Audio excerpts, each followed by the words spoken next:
Sir మీరు చాలా జమ్మూ కాశ్మీర్ ప్రాంతంలో మీరు పని చేసినప్పుడు ఎట్లా ఉండేది పరిస్థితి అప్పుడు?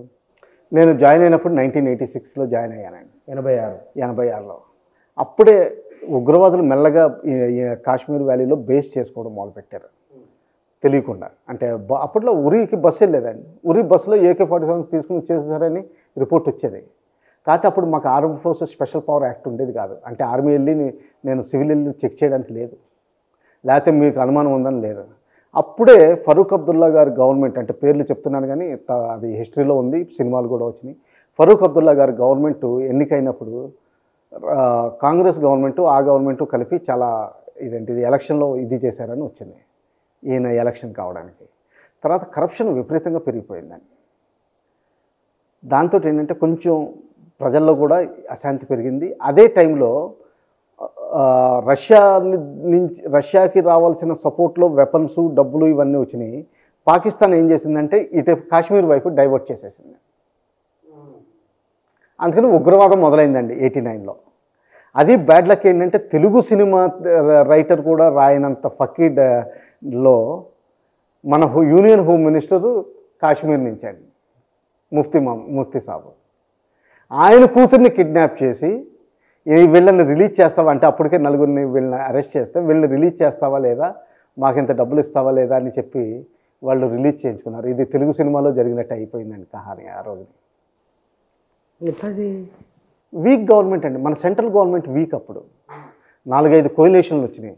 VP సింగ్ దగ్గర నుంచి, చౌదరి చరణ్ దగ్గర నుంచి, చంద్రశేఖర్, గుజరాలు, అందరూ శాంతి కాముకులు, ఇండిపెండెన్స్ టైంలో గాంధీ టోపీ పెట్టుకుని తిరిగిన రకాలు.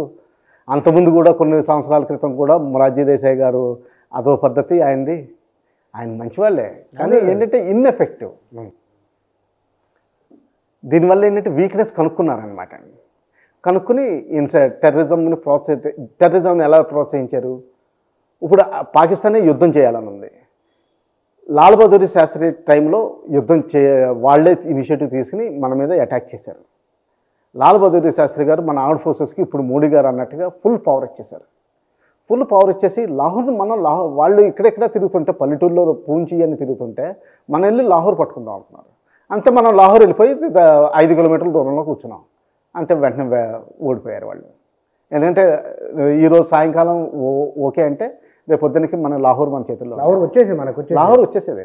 23 కిలోమీటర్లే కదా ఈరోజు కూడా బోర్డర్లో.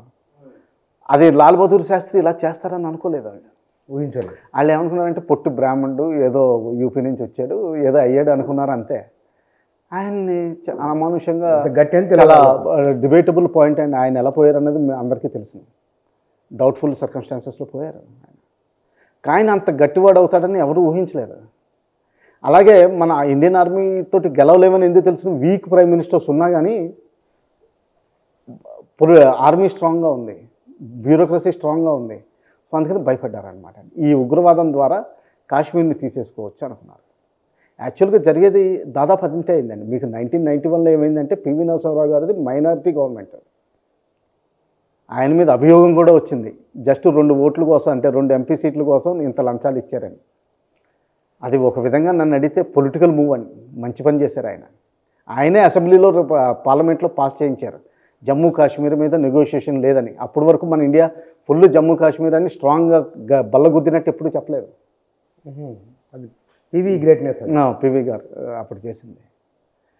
సో ఆయన కూడా స్ట్రాంగ్ అనుకోలేదు. ఆయన న్యూక్లియర్ బ్లాస్ట్ చేయాలనుకున్నారు. ఆ టైంలో ఆయన చేయలేకపోయారు.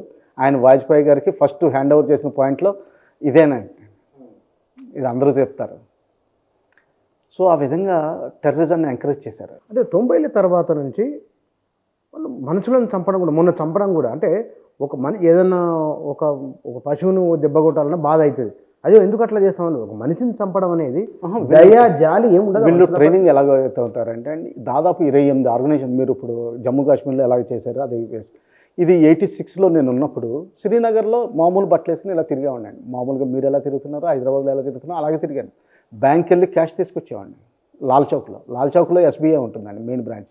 మా జీతాలు అక్కడి నుంచి వచ్చాయి. అప్పట్లో బ్యాంక్ సిస్టమ్, బ్యాంక్ డిపాజిట్ ఉండేది కాదు, క్యాష్ ఇచ్చేవారు. అక్కడికి వెళ్ళి ట్రంక్ బాక్సుల్లో నేను జీప్లో డబ్బులు పెట్టుకుని 28 లక్షలు 30 లక్షలు ఆ రోజుల్లో యూనిట్ జీతాలు అవి తీసుకుని వెళ్ళేవాడిని అండి, బాక్స్ తీసుకుని. తర్వాత షాపింగ్కి వెళ్ళేవాడిని, యూనిఫామ్లో వెళ్ళేవాడిని. కానీ అప్పుడు కూడా తెలిసేది, వాడు అనేవాడు మీరు ఇండియన్స్ కొనలేరు అనేవాడు. ఈ ఐటమ్ అదే షాలువాలు, పస్తూన్ షాలువాలు ఇవన్నీ మీరు ఇండియన్స్ కొనలేరు అనేవాడు. ఆ మాట అనేవాడు. అది బాధ అనిపించేది, నడిచేదాన్ని.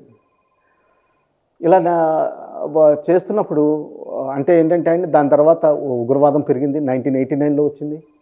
ఎప్పుడైతే వచ్చిందో రోజు పొద్దున్న శంకరాచార్య హిల్కి మార్నింగ్ వాక్ మామూలు షార్ట్ నిక్కర్లో వెళ్ళేవాడిని. ఎప్పుడైతే ఇది అయిందో ఇంకా క్లోజ్ అయిపోయింది.